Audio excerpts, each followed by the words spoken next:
नमस्कार दोस्तों, मैं Satyam Singh learning by SR के यूट्यूब चैनल पर आप सभी का हार्दिक स्वागत करता हूं। कल की वीडियो में हम लोगों ने जो है संख्याओं के बारे वास्तविक संख्याओं के बारे में, काल्पनिक संख्याओं के बारे में, परिमेय संख्याओं के बारे में, दशमलव संख्याओं के बारे में, अपरिमेय संख्याओं के बारे में पढ़ा था। आज जो है जो आगे की संख्याएं हैं उसके बारे में हम लोग जो है डिस्कशन करेंगे। उसके पहले परिमेय संख्याएं और अपरिमेय संख्याओं से जो क्वेश्चन परीक्षा में पूछे गए हैं या जिस प्रकार से क्वेश्चन बन सकते हैं, तो कुछ क्वेश्चन के बारे में हम लोग जो है चर्चा करते हैं। उसके बाद फिर आगे की संख्याओं के बारे में डिस्कशन करेंगे। तो चलिए हम कुछ क्वेश्चन देखते हैं कि परिमेय संख्याओं और अपरिमेय संख्याओं से कैसे क्वेश्चन बनते हैं। सबसे पहले पहला क्वेश्चन लिख रहे हैं हम। निम्नलिखित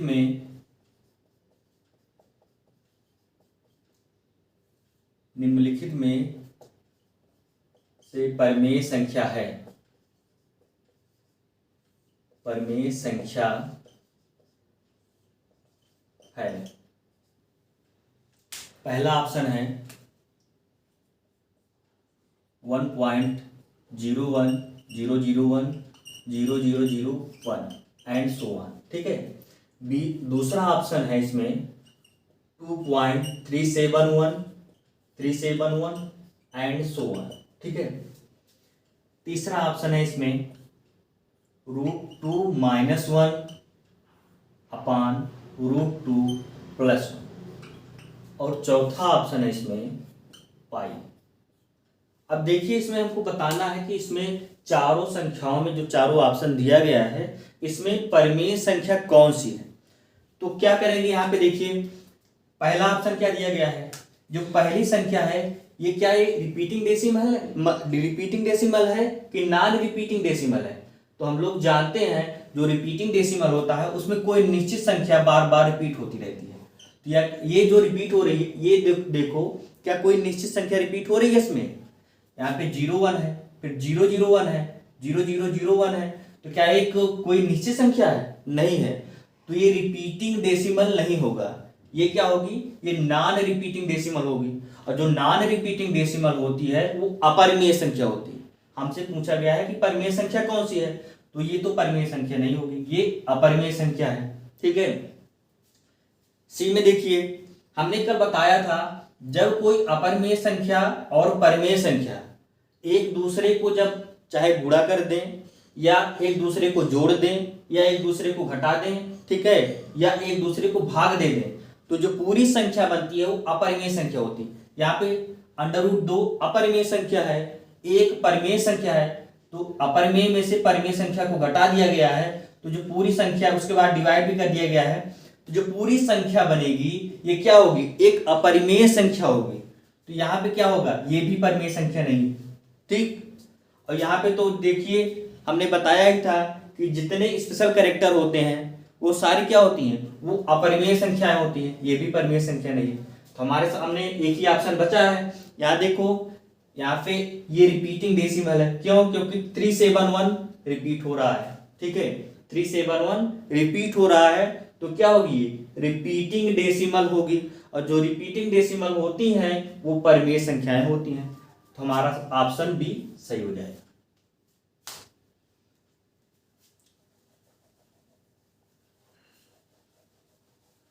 अगला क्वेश्चन लिखते हैं। अपरिमेय संख्या है। अपरिमेय संख्या है। ठीक है। पहला ऑप्शन रूट के अंदर 8100। बी ऑप्शन होगा 0.45 and so on. C option में 22/7 और डी ऑप्शन में रूट का 8100 + 1/√8100। अब देखिए इसमें पूछा है कि इसमें जो चारों संख्याएं दी गई हैं इनमें से कौन सी अपरिमेय संख्या है। ठीक, जी यूपीएसआई में पूछा गया क्वेश्चन है। तो हमने कल बताया था जितनी भी संख्याएं जिनका वर्गमूल निकल सकता है या घनमूल निकल सकता है, वो सभी संख्याएं परिमेय संख्याएं होती हैं। तो यहाँ पे देखेंगे, चेक करेंगे, क्या 8100 का वर्गमूल निकल सकता है?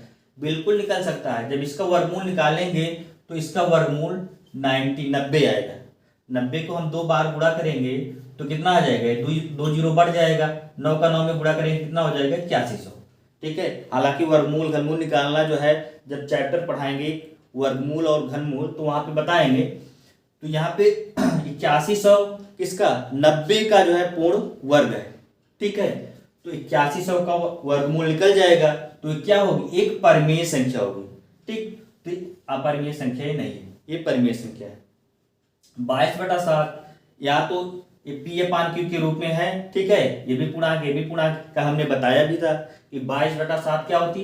परिमेय संख्या होती है, जबकि पाई अपरिमेय संख्या होती है। तो ये भी अपरिमेय संख्या नहीं है। ठीक। इसके बाद देखिए, यहाँ 8100 का वर्गमूल निकल जाएगा। ठीक है। तो ये भी क्या होगी? ये भी परिमेय संख्या होगी। हमसे पूछा है कौन सी अपरिमेय संख्या होगी। तो यहाँ पे देखो, ये जो दशमलव है, ये रिपीटिंग डेसिमल है कि नॉन रिपीटिंग डेसिमल है? यहाँ पे देखो, कोई संख्या रिपीट हो रही है क्या? दशमलव की बात नहीं हो रही है। देखो यहाँ पे 4 आया, फिर 5 आया, एक ही बार 4 5 आया, उसके बाद कोई संख्या आए, एक बार और 4 5 आ जाता तो रिपीटिंग होता, या 2 बार 3 बार जितनी भी बार आता। लेकिन यहाँ पे क्या है, एक ही बार आया, रिपीट नहीं हो रही है। तो क्या होगी? ये नॉन रिपीटिंग डेसिमल। और जितनी भी नॉन रिपीटिंग डेसिमल होती हैं वो क्या होती हैं? अपरिमेय संख्या होती हैं। तो क्या हो जाएगी? अपरिमेय संख्या हो जाएगी। चलिए अगला क्वेश्चन देखते हैं।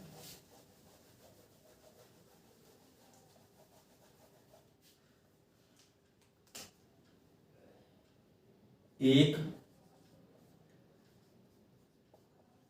परिमेय संख्या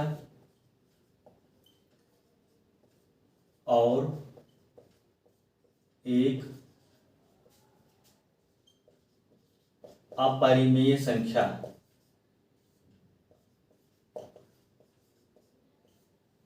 एक परिमेय संख्या और एक अपरिमेय संख्या का गुणनफल होता है, का गुणनफल होता है। ऑप्शन में धन पूर्णांक,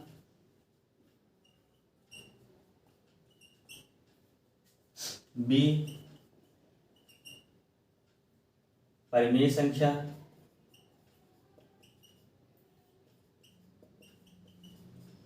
ठीक है, सी में अभाज्य संख्या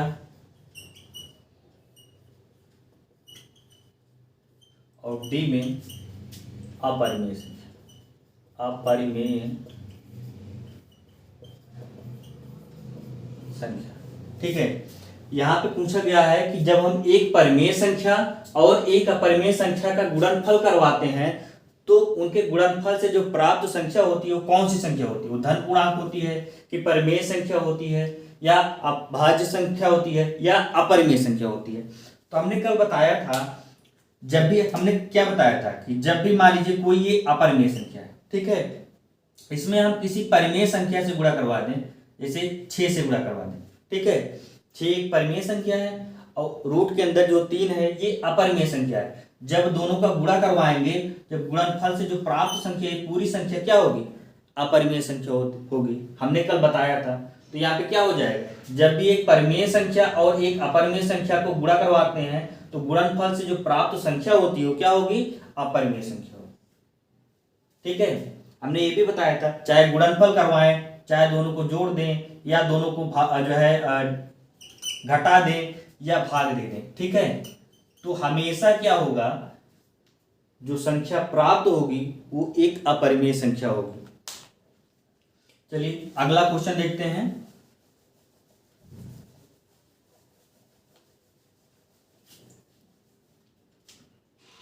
जैसे यूपी टेट में एक क्वेश्चन आया था,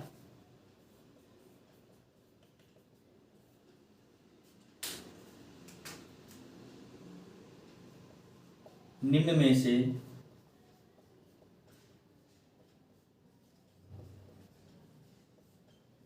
कौन सी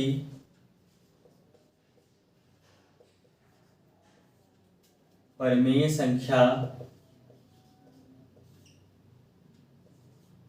3/5 और 4/5 के मध्य नहीं आती है।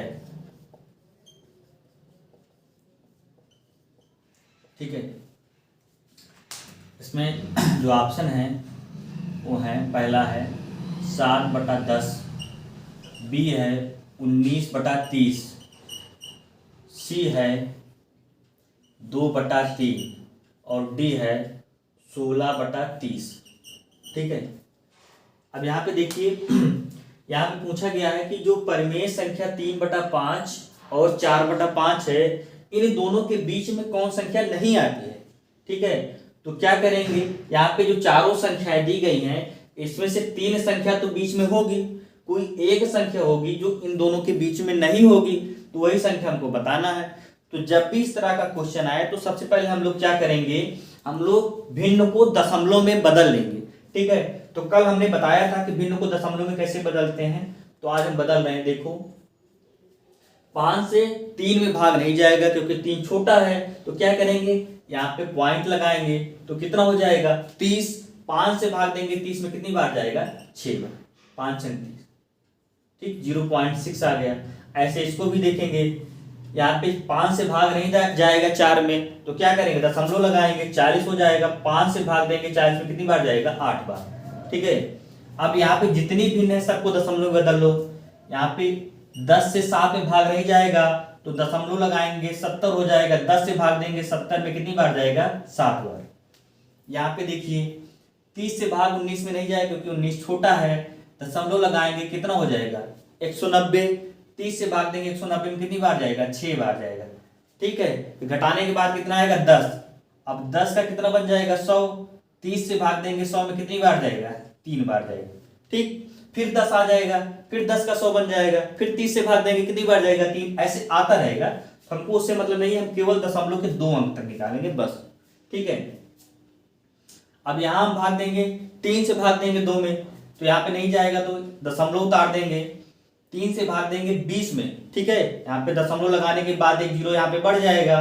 ठीक, तो 3 से भाग देंगे 20 में कितनी बार जाएगा, 6 बार, 3 6 18। फिर 20 से 18 घटाएंगे 2 आएगा, 2 का 20 बनेगा, तो 3 से भाग देंगे 20 में कितनी बार जाएगा, 6 बार। ठीक है, तो ऐसे 6 आता रहेगा, हमको उससे मतलब नहीं है, हम केवल दशमलव के बाद 2 अंक तक निकाल रहे हैं। यहाँ पे 30 से भाग देंगे 16 में, तो यहाँ पे भाग नहीं जाएगा, दशमलव उतारेंगे, कितना बन जाएगा 160। 30 से भाग देंगे 160 में कितनी बार जाएगा, 5 बार, 3 25 15। ठीक, 150। अब कितना घटाने के बाद 160 में से 150 को घटाएंगे 10 आएगा, अब 10 का 100 बन जाएगा। 30 से भाग देंगे 100 में कितनी बार जाएगा, 3 बार जाएगा। ठीक, फिर ऐसे आता रहेगा, हमको उससे मतलब नहीं है। हम यहाँ पे दशमलव के 2 अंक तक निकालें, इसको हम 0 बढ़ा के 70 कर दे रहे हैं, यहाँ पे 0 बढ़ा के 60 कर दे रहे हैं, 8 0 कर दे रहे हैं। अब यहाँ पे हम आसानी से देख सकते हैं कि कौन कौन सी संख्याएं इन दोनों संख्याओं के बीच में हैं और कौन कौन संख्याएं इन दोनों संख्याओं के बीच में नहीं है। अगर हम यहाँ पे दशमलव हटा के ले, क्योंकि 2 2 अंक है, तो यहाँ पे क्या हो जाएगा 60।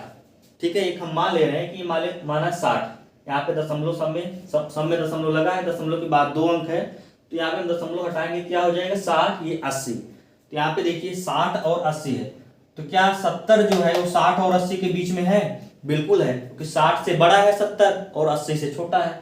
ऐसे 63 60 से बड़ा है 80 से छोटा है, ये भी बीच में है। 66 ये भी 60 से बड़ा है 80 से छोटा है, ये भी बीच में। 53 क्या इन दोनों संख्याओं के बीच में है, नहीं, क्योंकि 60 से छोटा है, तो क्या होगा ये 60 के पहले ही आ जाएगा, तो ये जो संख्या है इन दोनों संख्याओं के बीच में नहीं होगी। तो यहाँ पे हम आसानी से जो है, ठीक है, निकाल लेंगे इसे। तो जो ऑप्शन डी होगा, इसमें कौन सा ऑप्शन सही होगा, ऑप्शन डी।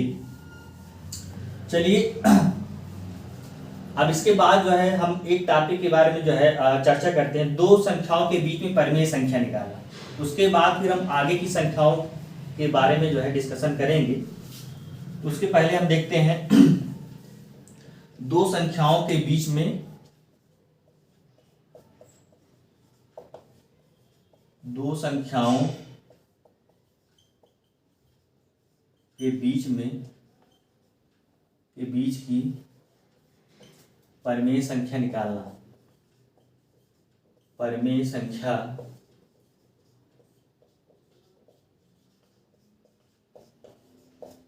निकालना, ठीक है। कैसे निकालेंगे? तो इसके लिए एक फार्मूला होता है, फार्मूला लिख रहे हैं। यदि a और b दो संख्याएं हैं, यदि a और b दो संख्याएं हैं, तो a और b के बीच की परिमेय संख्या, यदि a और b दो संख्या हैं तो a और b के बीच की परिमेय संख्या निकालने का जो सूत्र होता है वो होता है a k plus b divided by k plus 1। ये फार्मूला होता है। यहाँ पे जो a है वो छोटा होना चाहिए b से, ठीक। यहाँ पे जो k का मान होगा वो क्या होगा?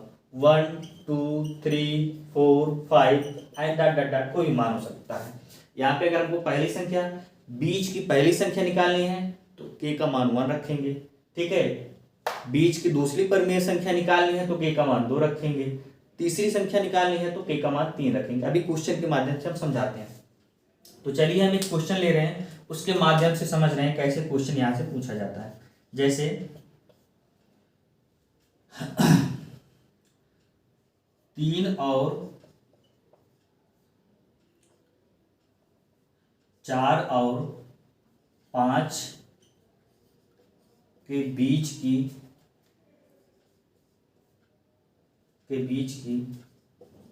पहली, दूसरी तथा 8वीं परिमेय संख्या बताइए। परिमेय संख्या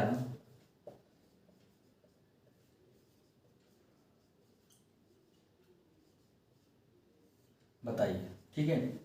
यहाँ पे क्वेश्चन पूछा गया है 4 और 5 जो संख्या है इसके बीच की पहली, दूसरी और 8वीं परिमेय संख्या क्या होगी? तो देखिए यहाँ पे जो फार्मूला है, हमने फार्मूला लिखा था कि कोई भी दो संख्या हो, ठीक है। यहाँ पे दो संख्या 4 और 5 दी गई है। कोई भी दो संख्या हो उसके बीच की अगर हमको परिमेय संख्या निकालनी है तो क्या करेंगे? इस फार्मूले का हम यूज करेंगे। यहाँ पे 4 और 5 दो संख्या दी गई है और पहली, दूसरी तथा 8वीं निकालनी है तो कोई भी पूछ सकता है, दूसरी, तीसरी, चौथी, 5वीं, 6वीं, 7वीं, तो जो भी पूछेगा हम k का उतना मान रख देंगे, उतनी संख्या निकाल लेंगे। जैसे यहाँ पे पूछा गया है कि पहली संख्या, तो पहली परिमेय संख्या निकाल रहे हैं। पहली परिमेय संख्या, बीच की पहली परिमेय संख्या क्या होगी? 4 और 5 के बीच की पहली परिमेय संख्या क्या होगी? ये फार्मूला क्या है? a k प्लस b, यहाँ पे a k प्लस b, ठीक है, डिवाइडेड बाई k प्लस 1। तो यहाँ पे हम k का मान क्या रखेंगे? क्योंकि पहली परिमेय संख्या पूछा है तो बीच की पहली परिमेय संख्या के लिए k का मान 1 रखेंगे। दूसरी के लिए पूछेगा तो k का मान 2 रख देंगे। तीसरी के लिए पूछेगा तो k का मान 3 रख देंगे। 10वीं के लिए पूछेगा तो k का मान 10 रख देंगे। तो मतलब बीच की जिस नंबर की परिमेय संख्या पूछे हम k का मान उतना रख देंगे, सॉल्व कर लेंगे, जो आएगा वही आंसर होगा। तो यहाँ पे k का मान 1 रखेंगे। a का मान यहाँ पे क्या है? 4 है। 4 और 5 के बीच, तो a का मान 4, ठीक है। k का मान पहली परिमेय संख्या तो 1 रख देंगे, प्लस b का मान कितना है? 5 डिवाइडेड बाई k का मान कितना? 1 प्लस 1। इसको सॉल्व करेंगे तो 4 और 1 का गुणा करेंगे तो 4 आएगा। 4 प्लस 5 कितना हो जाएगा? 9, और नीचे कितना है? 2। 1 प्लस 1 2। तो ये जो पहली 4 और 5 के बीच की पहली परिमेय संख्या जो होगी वो क्या होगी? 9/2, ठीक है। पहला आंसर हमारा आ गया। अब यही ऊपर लिख दे रहे हैं,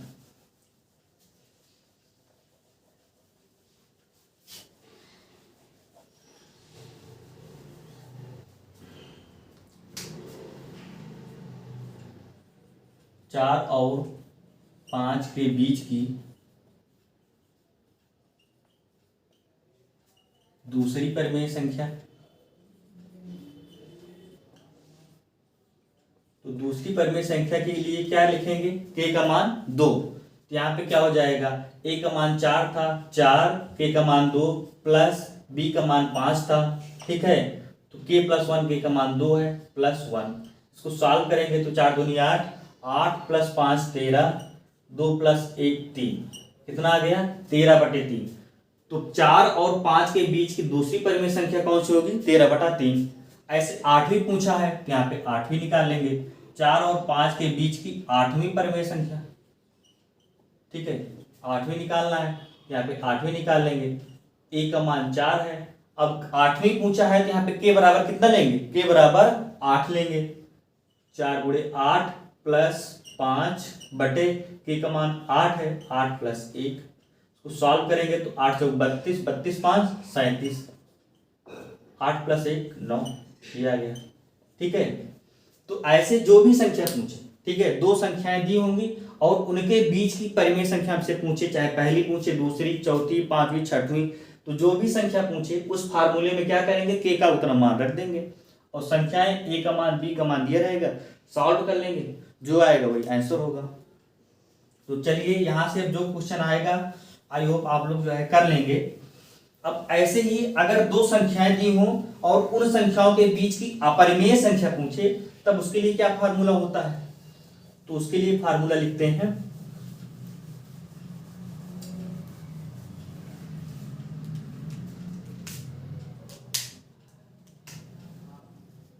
यदि a और b दो संख्या हो तो a और b के बीच की परिमेय संख्या के बीच की अपरिमेय संख्या, अपरिमेय संख्या का जो सूत्र होता है वो क्या होता है, दोनों संख्याओं को गुणा करके उसको रूट के अंदर, ठीक है। यदि दो संख्याएं दी हों, ठीक है, और उन संख्याओं के बीच की अपरिमेय संख्या पूछे तो उसका फार्मूला क्या होता है, दोनों को गुणा करके उनका वर्गमूल निकाल लेंगे, ठीक। तो जैसे कोई क्वेश्चन पूछा गया, क्वेश्चन कि 4 और, ठीक है, 3 और 4 के बीच की अपरिमेय संख्या होगी,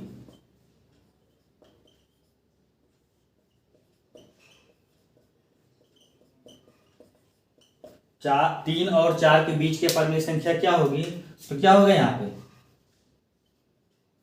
दोनों संख्याओं को गुणा करेंगे, ठीक है, 3 और 4 का गुणा करके उसका वर्गमूल निकाल लेंगे, ठीक। कितना आएगा, 3 चौक 12, यही आंसर होगा। रूट के अंदर जो है 12, यही 3 और 4 के बीच की अपरिमेय संख्या हो। तो जो भी संख्याएं दी होंगी उनके बीच की अगर अपरिमेय संख्या निकालनी है तो हम ऐसे ही निकाल लेंगे, दोनों का गुणा करके उसका वर्गमूल निकाल लेंगे, वही जो आएगा उन दोनों संख्याओं के बीच की अपरिमेय संख्या होगी। चलिए अब बाकी आगे की जो संख्या है उसके बारे में जो है हम लोग चर्चा करते हैं।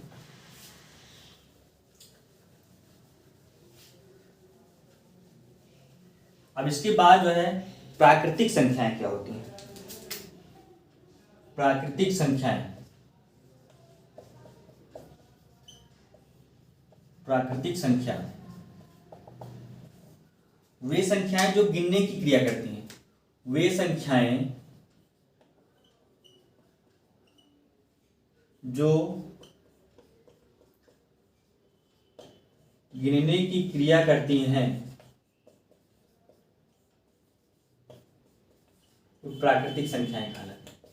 वे संख्याएं जो गिनने की क्रिया करती हैं, मतलब जो भी चीजें हम गिनते हैं, ठीक है, कोई भी संख्या, कोई भी वस्तु हो, ठीक है, कोई भी सब्सटेंस हो, पदार्थ हो, अगर हमको उसको गिनना है, ठीक है, तो गिनने के लिए हम लोग क्या करते हैं, प्राकृतिक संख्याओं का प्रयोग करते हैं, ठीक है। तो गिनने के लिए कौन सी संख्याएं जो है, प्राकृतिक संख्याएं जो है, वे संख्याएं जो गिनने की क्रिया करती हैं उसे प्राकृतिक संख्याएं कहते हैं। जैसे अगर हमारे सामने बहुत सारा आम रखा है, ठीक है, अगर उसको गिनना है तो क्या करेंगे, प्राकृतिक संख्याओं का प्रयोग करेंगे। जैसे यहाँ पे एग्जाम्पल है, प्राकृतिक संख्याएं 1 से स्टार्ट होती हैं, 1 2 3 4 5 6 डॉट डॉट डॉट इनफाइनाइट। ठीक है, प्लस का इनफाइनाइट। क्या इसमें जीरो शामिल होगा? क्या माइनस की संख्या जो ऋणात्मक पूर्णांक है वो शामिल होगा? बिल्कुल नहीं होगा। क्यों? क्योंकि अगर कोई भी जो है वस्तु है, कुछ भी है, जैसे मान लीजिए हमारे सामने बहुत सारी पेंसिल हो, ठीक है, पेन हो, उसको काउंट करना है, गिनना है, तो क्या हम उसको जीरो से स्टार्ट करेंगे? पहली पेन उठाएंगे, कहेंगे जीरो है, उसके बाद दूसरी उठाएंगे, फिर एक है, ऐसा नहीं। उसको हम स्टार्ट कैसे करेंगे? पहले 1 2 3 4 ऐसे ही गिनते हैं ना, तो इसमें जीरो शामिल नहीं होता है।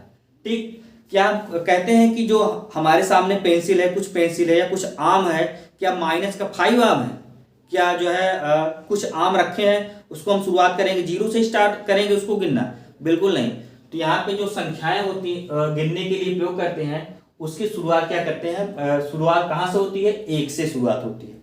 ठीक है, यहाँ पे लिख लीजिए जो है एक पॉइंट में नोट बना के कि सबसे छोटी प्राकृतिक संख्या 1 होती है।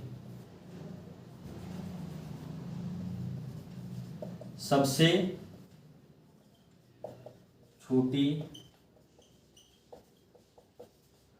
प्राकृतिक संख्या 1 होती है। दूसरा पॉइंट, इसमें केवल धनात्मक पूर्णांक शामिल होते हैं। ठीक है, तो जो प्राकृतिक संख्या होती है इसमें केवल धनात्मक पूर्णांक शामिल होता है, ना तो इसमें ऋणात्मक पूर्णांक होता है ना जीरो होता है, केवल धनात्मक पूर्णांक होता है। ठीक, इसके बाद पूर्ण संख्या है, पूर्ण संख्या होल नंबर।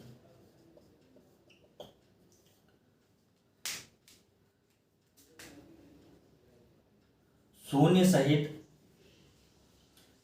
सहित सभी प्राकृतिक संख्याओं का समूह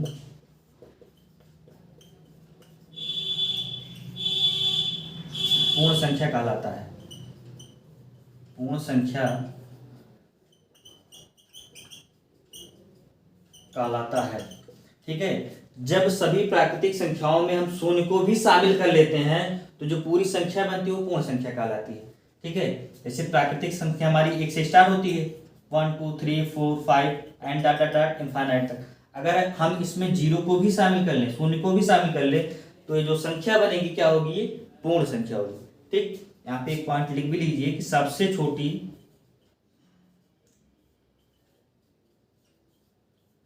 पूर्ण संख्या,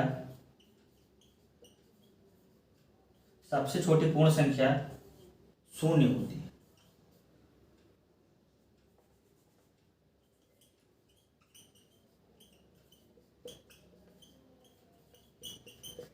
ठीक है, क्या माइनस, जैसे -25 है, क्या ये पूर्ण संख्या है? नहीं। जैसे पूछा जाए -25 क्या ये पूर्ण संख्या है? नहीं। पूर्ण संख्या में कौन कौन संख्याएं होती हैं? सभी धनात्मक पूर्णांक और जीरो। जितनी ऋणात्मक संख्याएं होती हैं वो पूर्ण संख्याएं नहीं होती। ना तो पूर्ण संख्याएं होती है ना प्राकृतिक संख्या होती। ठीक है, ये एक पूर्णांक है, ना तो ये पूर्ण संख्या होगी ना प्राकृतिक संख्या होगी। चलिए हम पूर्णांक के बारे में जो है देखते हैं।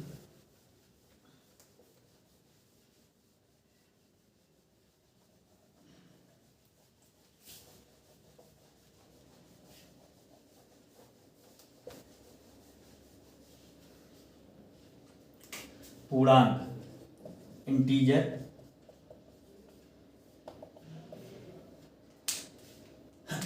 सभी पूर्ण संख्या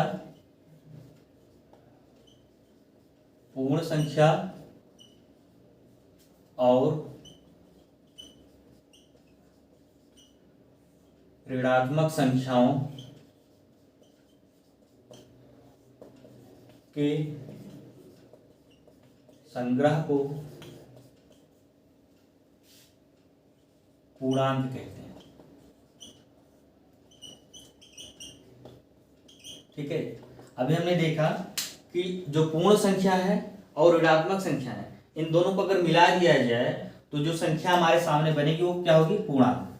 ठीक, पूर्ण संख्या 0 से स्टार्ट होती है, 0 1 2 3 4, ठीक है, ये सारी संख्याएं क्या है, पूर्ण संख्याएं हैं। अब इसमें जो है ऋणात्मक पूर्णांक भी शामिल कर लें अगर हम, -1 -2 -3 -4, ठीक है, माइनस का इनफाइनाइट है, तो ये जो सारी संख्याएं हैं ये कौन सी संख्याएं हैं, पूर्णांक है, ठीक। यहाँ पे अगर एक क्वेश्चन हम आप लोगों से पूछें, जैसे क्वेश्चन है सबसे छोटी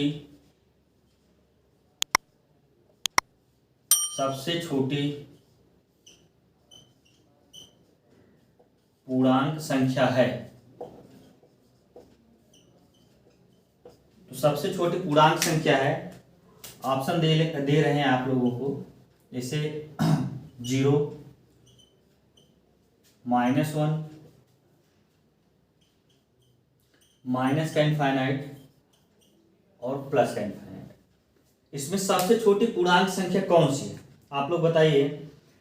जो ये पूर्णांक संख्या आप लोगों के सामने दिख रही है, इसमें सबसे छोटी कौन सी पूर्णांक है, तो क्या इसमें 0 होगी या -1 होगी या माइनस इनफाइनाइट होगी कि प्लस इनफाइनाइट होगी। यहाँ पे देखिए, यहाँ पे हम क्या देख रहे हैं, जब हम इस नंबर लाइन पे संख्या रेखा पर बाएं तरफ से दाएं तरफ जो है जा रहे हैं, तो क्या हो रहा है कि संख्याओं का मान बढ़ता जा रहा है। ये जो है इंक्रीजिंग आर्डर में इधर होगा, ठीक है, इधर जाएंगे तो संख्याएं बढ़ती हुई जाएंगी, ठीक है, 0 के बाद एक बढ़ जो है, ठीक है, 1 के बाद 2, ये संख्याएं बढ़ रही हैं। लेकिन अगर हम बाएं तरफ जाएंगे तो संख्याओं का मान घटता जाएगा। तो जो सबसे इधर की संख्या होगी माइनस इनफाइनाइट, ये सबसे छोटी संख्या होगी, और ये प्लस इनफाइनाइट सबसे बड़ी संख्या होगी, ठीक है। जैसे 5 बड़ा है 4 से, लेकिन अगर इसको माइनस कर दिया जाए, -5 और -4, तो क्या हो जाएगा, ये -4 बड़ी हो जाएगी किससे, -5 से। तो यहाँ पे जो सबसे छोटी पूर्णांक होगी, सबसे छोटी पूर्णांक संख्या कौन सी होगी, माइनस का इनफाइनाइट। चलिए एक क्वेश्चन आप लोग और बताइए, उसके बाद जो है क्लास को क्लोज करते हैं। अगला क्वेश्चन है यूपी पीसीएस में पूछा हुआ क्वेश्चन है -5 से बड़ी तथा +5 से छोटी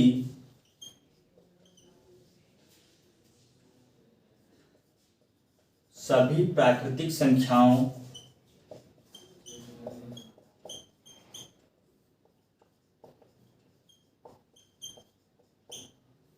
का गुणनफल है।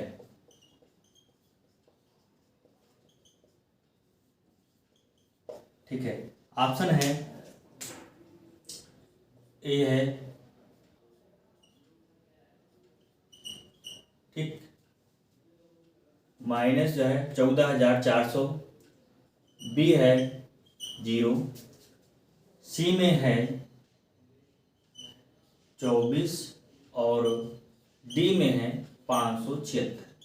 ठीक, अब देखिए यहाँ पे क्वेश्चन पूछा गया है कि -5 से बड़ी तथा +5 से छोटी सभी प्राकृतिक संख्याओं का गुणनफल है।